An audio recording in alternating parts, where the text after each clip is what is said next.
Astro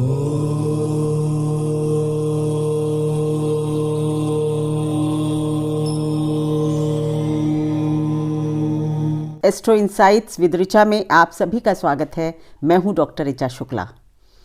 आज एक बहुत बड़ी युति के बारे में, जैसा कि मैंने कहा ना कि एक श्रृंखला चल रही है जिसमें मैं ग्रहों के बारे में आपसे बात करूंगी कि विभिन्न ग्रहों की अन्य ग्रहों के साथ युति क्या परिणाम देती है। उसी श्रृंखला में आज बात होगी बृहस्पति ग्रह के विषय में, यानी कि जुपिटर गुरु महाराज, इनकी युति जब और ग्रहों के साथ होती है तो क्या परिणाम देते हैं।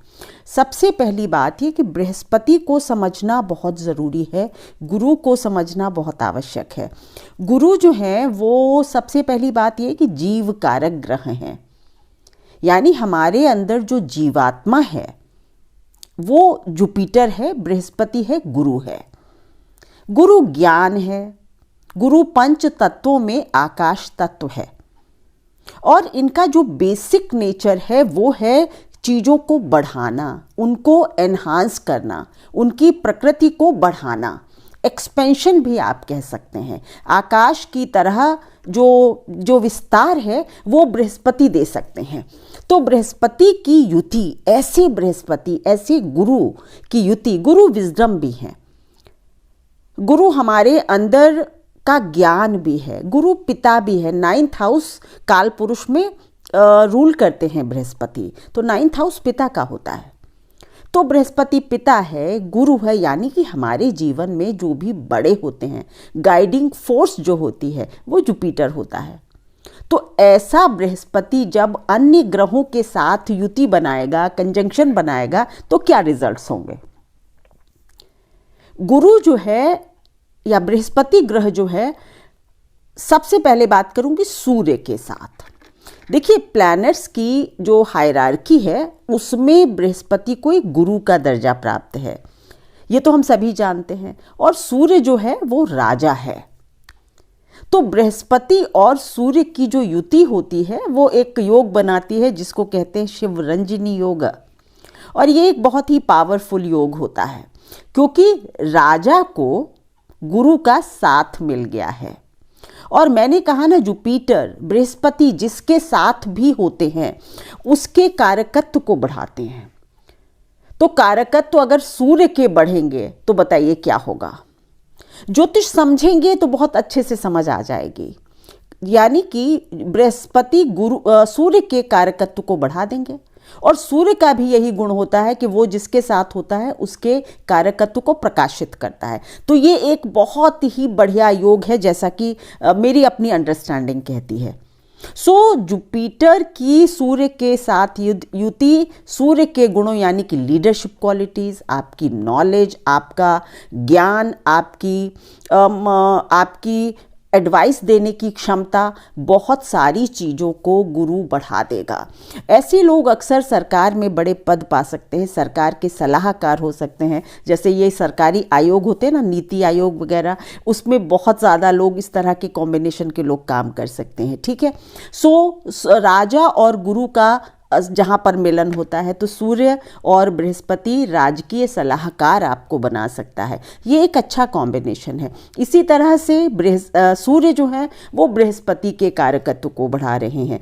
तो यानी कि क्या कर रहे हैं, आपके ज्ञान को प्रकाशित कर रहे हैं, आपके ज्ञान को बढ़ा रहे हैं, आपके विजडम को बढ़ा रहे हैं, प्रकाशित कर रहे हैं। अगर सूर्य और गुरु एक साथ होते हैं तो इसका ये भी मतलब कहा जा सकता है कि आपका ज्ञान जो है वो प्रकाशित होगा, आप राज्य मान्य हो सकते हैं या राजा के मान हो सकते हैं। तो इस तरह से बृहस्पति और सूर्य का कॉम्बिनेशन एक बढ़िया कॉम्बिनेशन है, एक नवम और पंचम का योग है। तो ये मैं एक बढ़िया कॉम्बिनेशन मानती हूँ, एक अच्छा कॉम्बिनेशन है, पॉजिटिव कॉम्बिनेशन है। बहुत सारी बातें हो सकता है मेरे दिमाग से अभी निकल गई हो, लेकिन ये बेसिक जो है मैंने उसके कारकत्व को आपको समझाने की कोशिश की है। आप सरकारी पदों पर हो सकते हैं, फाइनेंस रिलेटेड फील्ड में हो सकते हैं, बहुत अच्छे टीचर हो सकते हैं, बहुत सारी बातें आप हो सकती हैं। अब बात करूंगी बृहस्पति और चंद्र की युति। बृहस्पति और चंद्र अगर आपस में केंद्र में होते हैं तो हम सबको पता है कि गज केसरी योग का निर्माण करते हैं। बड़ा ग्रह है, जिसके साथ भी जुड़ेगा उसको कुछ ना कुछ अच्छाई दे देगा, विजडम दे देगा।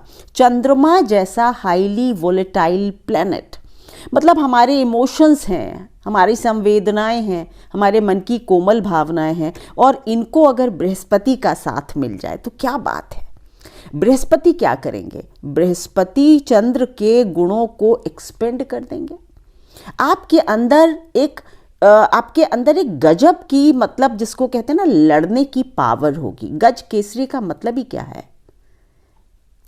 हाथी और शेर, है ना। तो मतलब आपके अंदर एक बहुत जुझारूपन होगा, आपके अंदर सब कुछ पाने की एक ललक होगी। चंद्रमा जो कि एक सॉफ्ट प्लैनेट है, उसको एक विजडम मिल जाती है, तो इमोशनली आप काफ़ी इवॉल्व हो सकते हैं। आपकी मानसिकता बहुत मतलब आप एक साइकोलॉजिस्ट भी हो सकते हैं, आप एक बहुत अच्छे नर्चर हो सकते हैं, आपके अंदर मदरली क्वालिटीज़ बहुत अच्छी हो सकती हैं, आप समाज को बहुत कुछ दे सकते हैं, और तो और आप समाज से बहुत कुछ पा भी सकते हैं, क्योंकि चंद्र और बृहस्पति की युति गज केसरी योग बनाती है।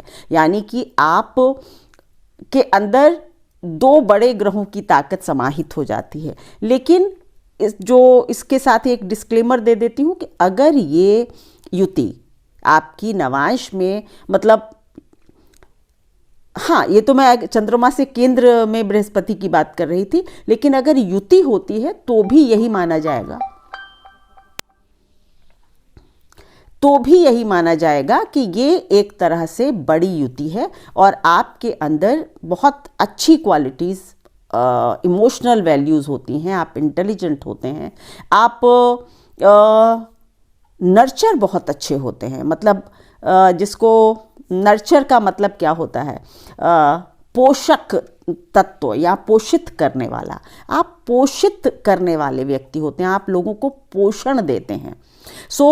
तभी इसको कहा गया ये राजयोग है, यानी आप राजा बन सकते हैं, आप लोगों को पोषण दे सकते हैं, एक राज्य के मालिक हो सकते हैं। अब बात होगी बृहस्पति, और जीव कारक है। अगर चंद्र के साथ होगा, आप माँ के बहुत प्यारे हो सकते हैं, आप माँ के बहुत, मतलब माँ के लिए बहुत अच्छी भावनाएं आपकी हो सकती हैं, है ना। चंद्रमा के गुणों को बढ़ा रहा है। बृहस्पति और मंगल की युति। मंगल क्या है कि एग्रेसिव प्लैनेट है, दोनों मित्र हैं, परम मित्र हैं। पहले और नवे घर का संगम हो रहा है, पर साथ में मंगल जो है अष्टमेश भी है, और बृहस्पति जो है वो व्ययेश यानी 12वें घर के भी मालिक हैं। तो अष्टम और 12वां जो होता है वो मोक्ष त्रिकोण होते हैं, पहला और नवा जो है वो धर्म त्रिकोण होते हैं। इनकी युति जो है, मंगल और बृहस्पति की युति, ये आपको सबसे पहली बात यह कि मंगल के कारकत्व बढ़ेंगे। कई बार आपके अंदर एग्रेशन होगा, आपके अंदर कुछ क्रिएट करने की गजब की क्षमता हो सकती है, आप बहुत बड़े ऑकल्ट थिंकर हो सकते हैं, आप समाज बदलने वाले क्रांतिकारी हो सकते हैं। बस इतनी सी बात है कि आपके अंदर एग्रेशन थोड़ा ज़्यादा होगा, और कभी कभी आप मतलब कुछ क्रिएट करने की ज़िद में, कुछ बड़ा करने की ज़िद में, कुछ रिवॉल्यूशनरी आपके पॉइंट ऑफ व्यूज हो सकते हैं। मंगल क्योंकि एग्रेशन है, इसलिए बृहस्पति उसके कारकत्व को बढ़ाता है, तो ऐसे लोगों का गुस्सा भी बहुत तेज होता है। ऐसा मैंने महसूस किया है, अपने ऑब्जर्वेशन में पाया है। परंतु वैसे ये कॉम्बिनेशन एक क्रिएटर का है, क्योंकि मंगल लग्न है कालपुरुष की, पहला घर क्रिएशन होता है, पहला घर कुछ बनाता है, क्योंकि लग्न है ना, आपने जन्म लिया, फिर आप धीरे धीरे बढ़ते हैं। तो ऐसे लोग भी धीरे धीरे करके अपने जीवन में आगे बढ़ते हैं, खुद को स्थापित करने के लिए बहुत मेहनत करते हैं। अब किस हाउस में है, किस राशि में है, यहाँ पर इतना डिस्कस मैं नहीं करूँगी, सिर्फ जनरल कैरेक्टरिस्टिक्स इस ग्रह के बताए देती हूँ। चलिए, अब बात होगी बृहस्पति और बुध के कंजंक्शन की। बृहस्पति और बुध के बारे में अगर मैं आपको समझाऊं तो सबसे पहला एक पॉइंट कि एक अगर ज्ञान है, विवेक है, तो दूसरा हमारी एजुकेशन है। बुध हमारी एजुकेशन का कारक होता है, शिक्षा का कारक है। कई बार तो इसको नौकरी का भी कारक माना जाता है। 10वें घर के कई सारे कारक हैं, लेकिन इसकी जो बेसिक क्वालिटी है बुध की, वो बुद्धि ही है मेरे हिसाब से। तो आपकी शिक्षा दिखाता है। बृहस्पति और बुध का कॉम्बिनेशन आपको वाणिक या व्यावसायिक बुद्धि देता है। आप थोड़ा सा व्यापारिक बुद्धि के होते हैं। आप हमेशा जीवन में कुछ ना कुछ कमाना चाहते हैं, ज्ञान कमाना चाहते हैं, धन कमाना चाहते हैं, पॉपुलैरिटी कमाना चाहते हैं। और जहाँ तक बात होती है तो व्यापार की दृष्टि से आपके लिए एक बहुत अच्छा, मतलब जिसको कहते हैं ना कि एक बहुत अच्छा कॉम्बिनेशन होता है। ऐसे लोग अच्छे व्यापारी हो सकते हैं। आपकी शिक्षा जो है वो व्यापार की यानी वाणिज्य की हो सकती है। और एक और बात, क्योंकि ये ज्ञान है, विवेक है, तो आप बहुत अच्छे लर्नर हो सकते हैं। आपकी सीखने की क्षमता गजब की हो सकती है। जीवन भर आपको लिखना, पढ़ना, सीखना पसंद होगा। अगर बृहस्पति और बुध की युति होती है तो मतलब ये कई बार आपको बहुत बुक वॉर्म जिसको कहते हैं, मतलब किताबें बहुत पढ़ते हैं ऐसे लोग। हो सकता है आपके यहाँ लाइब्रेरी वगैरह भी आप लोग बना लें। तो इस तरह से बुध और बृहस्पति की युति भी इस तरह के रिजल्ट्स आपको देती है। आप सदैव नई लर्निंग, बुध एक यंग प्लैनेट है और उसको अगर गुरु का साथ मिल जाए तो यानी एक अच्छा कॉम्बिनेशन बन जाता है। ऐसे लोग अगर अपने गुरुओं की, अपने बड़े लोगों की, पिता की, टीचर्स की, गुरु की बात माने थोड़ी सी, तो जीवन में काफ़ी आगे जा सकते हैं। या ये कह सकते हैं कि इनकी लाइफ में अगर कभी कोई मेंटोर एंटर कर लेता है, गुरु आ जाता है, तो आप लोग बहुत अच्छा कर सकते हैं। अब बात होगी बृहस्पति और शुक्र की युति की। बृहस्पति और शुक्र दो बहुत बहुत बड़े ग्रह हैं और सबसे बड़ी बात, दोनों गुरु हैं। एक देव है, एक दैत्य गुरु हैं। और तो और दोनों ही धन के कारक हैं, दोनों धन के कारक हैं। और इनकी युति मैंने फाइनेंस के लिए तो बहुत अच्छी देखी। ये और बात है कि थोड़े इनके जो विचार हैं वो कॉन्ट्राडिक्टरी होते हैं। कभी कभी ये एक पक्ष को बहुत सपोर्ट कर देंगे, दूसरे को नहीं करेंगे। हाँ, एक बृहस्पति और मंगल के साथ एक बात और ऐड करूंगी कि ऐसे लोग थोड़े एक्सट्रीमिस्ट होते हैं। मतलब एक बात अगर ठान ली, एक तरफ जो सोच लिया वो सोच लिया, सो एक्सट्रीमिस्ट मतलब या तो इस पार या उस पार वाली बात होती है बृहस्पति और मंगल में। चलिए फिर से तार को पकड़ती हूँ। बृहस्पति और शुक्र की बात हो रही थी। तो ऐसे लोगों के अंदर कुछ कॉन्ट्राडिक्टरी विचार हो सकते हैं। कई बार देखने में लग सकता है ये बहुत अच्छे हैं, बहुत ज्ञानी हैं, सब कुछ, लेकिन अंदर से हो सकता है बहुत श्रूड हो। ऐसे लोग अंदर से श्रूड हो सकते हैं। मतलब ज्ञान तो है इनके पास, लेकिन ये जरूरी नहीं है कि उसको फ्री में दे रहे हों। धन के कारक हैं तो धन को कमाना इनका बड़ा उद्देश्य हो जाता है। सीखने, लिखने, पढ़ने में मतलब बहुत माहिर हो सकते हैं। दो गुरुओं की युति है, बहुत बुद्धिमान हो सकते हैं। आप ज्योतिष भी सीख सकते हैं, आप नाड़ी ज्योतिष वगैरह भी सीख सकते हैं अगर गुरु और बृहस्पति साथ हैं। मतलब कोई भी ज्ञान की चीज़ें, वेदांग सीख सकते हैं। दो गुरुओं का योग है ना, धन अच्छा कमा सकते हैं, वेदांग सीख सकते हैं, और आपकी शादी के बाद, आपके स्पाउस आने के बाद आपके भाग्य में वृद्धि हो सकती है। क्योंकि बृहस्पति और शुक्र यानी शुक्र स्त्री का कारक है, तो हम कह सकते हैं कि भाई उसके कारकत्व को बढ़ा देगा। अच्छी स्त्री दे सकता है, गुणवान स्त्री दे सकता है। यहाँ पर मैं स्पाउस से मतलब रख रही हूँ। पति भी, अगर आपका बृहस्पति और शुक्र महिला की कुंडली में है तो भी आपके पति सच्चरित्र होंगे, ज्ञानवान होंगे, टीचर हो सकते हैं, प्रोफेसर हो सकते हैं, आध्यात्म से जुड़े हो सकते हैं। इस तरह की चीज़ें, क्वालिटीज़ उनके अंदर हो सकती हैं। अब बात होगी बृहस्पति और शनि। नवम और दशम का संयोग है। 11 और 12 के भी मालिक हैं। लगातार 9, 10, 11, 12 के मालिक हैं। एक मतलब प्रकाशित पक्ष में जो 4 हाउसेज आते हैं उनके मालिक हैं ये। क्योंकि कुंडली का प्रकाशित जो पक्ष है ना, वो 7वें घर से 12वें घर तक है। तो यहाँ पर जब दो इतने बड़े ग्रह मिल जाते हैं तो क्या है कि सबसे पहले बात, शनि के कारकत्व तो बढ़ेंगे। आप एक बहुत अच्छी नौकरी में हो सकते हैं। आपकी नौकरी सदैव बढ़ने वाली हो सकती है।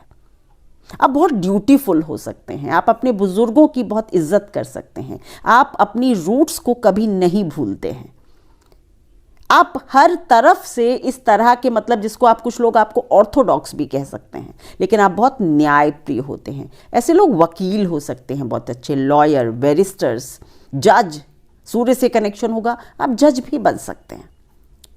गलत काम ऐसे लोग जनरली करना पसंद नहीं करते।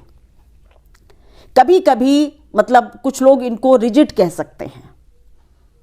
और बड़े बुजुर्गों की सेवा करने की भी बहुत भावना ऐसे लोगों के अंदर रहती है, क्योंकि जीव जो है वो सेवा, शनि क्या है, सर्विस से जुड़ गया है। तो ऐसे लोग समाज के लिए भी बहुत भला कर सकते हैं, दानवान हो सकते हैं, नौकरी बहुत अच्छी कर सकते हैं, नौकरी में बहुत सीरियस हो सकते हैं, डिवोटेड एम्प्लॉयज़ हो सकते हैं।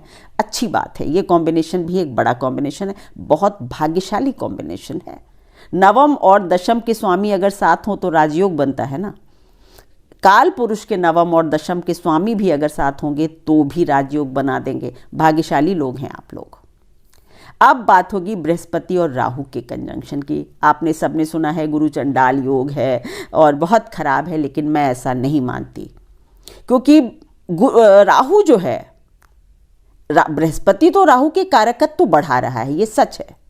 तो आपके अंदर बहुत धन कमाने की डिजायर हो सकती है, बहुत ज्ञान की डिजायर हो सकती है, लेकिन राहु जो है वो बृहस्पति की अच्छाई सक करता है, खुद बृहस्पति बनने की कोशिश करता है। तो आप बहुत अच्छे ऑब्जर्वर होते हैं, आप लोग भी बहुत ज्ञानी हो सकते हैं, मतलब इनकी बुद्धि बहुत तीक्ष्ण होती है, सूक्ष्म से सूक्ष्म चीज को ये पकड़ सकते हैं। हर चीज को सीखना, नई चीजों के प्रति जी जान से सीखना, वो भी ऑब्जर्वेशन के थ्रू। तो ऐसे लोग, राहु और बृहस्पति का कॉम्बिनेशन भी एक बड़ा कॉम्बिनेशन है।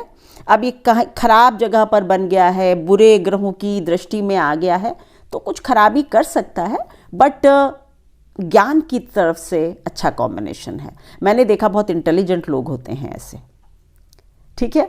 थोड़ा बहुत ये होगा कि क्योंकि बृहस्पति की अच्छाई को राहु थोड़ा ग्रहण लगा रहा है, तो इसका मतलब ये होगा कि आप ऊपर से देखने में तो लगते हैं कि आप बहुत ही सरल व्यक्ति हैं, लेकिन अंदर से आप काफ़ी श्रूड होते हैं, बहुत कैलकुलेटेड आपके थॉट प्रोसेस होते हैं। बृहस्पति और केतु का योग क्या करेगा? ध्वजा योग बनता है। मैंने अपने एक बहुत अलग से वीडियो बनाया, आप गुरु चंडाल पर भी बनाया है, केतु और बृहस्पति पर भी बनाया, वो भी ज़रूर देखें इसके साथ। यहाँ तो बात शॉर्ट में हो रही है। तो केतु जो है, केतु के कारकत्व तो बढ़ाता है बृहस्पति, अंतर्मुख ज्ञान। ऐसे लोग जो है वो अंदर ही अंदर पहले बहुत मनन करते हैं, चिंतन करते हैं, और जब तक किसी चीज की रूट तक नहीं पहुंच जाते तब तक ये उस चीज को नहीं छोड़ते। केतु तो नीचे तक जाने का काम है ना, इंट्रोस्पेक्शन करते हैं, तो साधना कर सकते हैं, मंत्र साधना ऐसे लोग बहुत कर सकते हैं, मतलब मंत्रों की ताकत आपके पास होती है। हमारे एक गुरु जी कहते थे कि अगर बृहस्पति और केतु एक साथ हैं तो आप मंत्रों को सिद्ध कर सकते हैं। सो ये एक बहुत बड़ा गुण होता है। और केतु जो है वो बृहस्पति बनने की कोशिश करता है, क्योंकि उसका सर लेने की कोशिश करता है। तो कई बार आपका जो ज्ञान है हो सकता है कि वो स्व अर्जित ना हो और आप किसी से ले लें। मैं इसको बुरा नहीं कहती, ज्ञान कहीं से भी मिले, ले लेना चाहिए। कुछ लोग इसको कृत्रिम विद्या योग कह देते हैं कि ऐसे लोग दिखावे में होते हैं, बट मैं ऐसा नहीं मानती। जहाँ भी से भी ज्ञान मिले ऐसे लोग लेते हैं और उससे अपने ज्ञान को एनरिच करते हैं। I think it's a good quality. Brihaspati और केतु का योग ध्वजा योग का निर्माण करता है। आपके ज्ञान की चर्चा अवश्य होगी, आपके ज्ञान की चर्चा होगी, आप आगे जाकर डिटैचमेंट की तरफ अवश्य जाएंगे, क्योंकि केतु डिटैचमेंट है, मोक्ष कारक ग्रह है और जीव उसके साथ जुड़ गया है। यानी ऐसे लोग भी सुख दुख से, कहते हैं ना, सुख दुख समे कृत्वा लाभा लाभो जया जयो, गीता में कहा गया है। ऐसे लोग धीरे धीरे करके, ग्रेजुअली, जैसे जैसे उम्र बढ़ती है, ये सुख और दुख में समान स्थिर प्रज्ञ, जिसको आप कहते हैं स्थिर चित्त वाले हो जाते हैं। ये कॉम्बिनेशन एक पॉजिटिव और स्पिरिचुअलिटी की तरफ ले जाने वाला कॉम्बिनेशन हो सकता है। अगर बहुत पीड़ित और पाप प्रभाव में होगा तो इसके फल थोड़े से विपरीत होंगे। तो ये थी मेरी एनालिसिस बृहस्पति और केतु के बृहस्पति के साथ अन्य ग्रहों की युति की। अगर आप लोगों को मेरे वीडियोस अच्छे लगते हैं तो लाइक करें, शेयर करें, सब्सक्राइब करें प्लीज़ मेरे चैनल को। Thank you so much.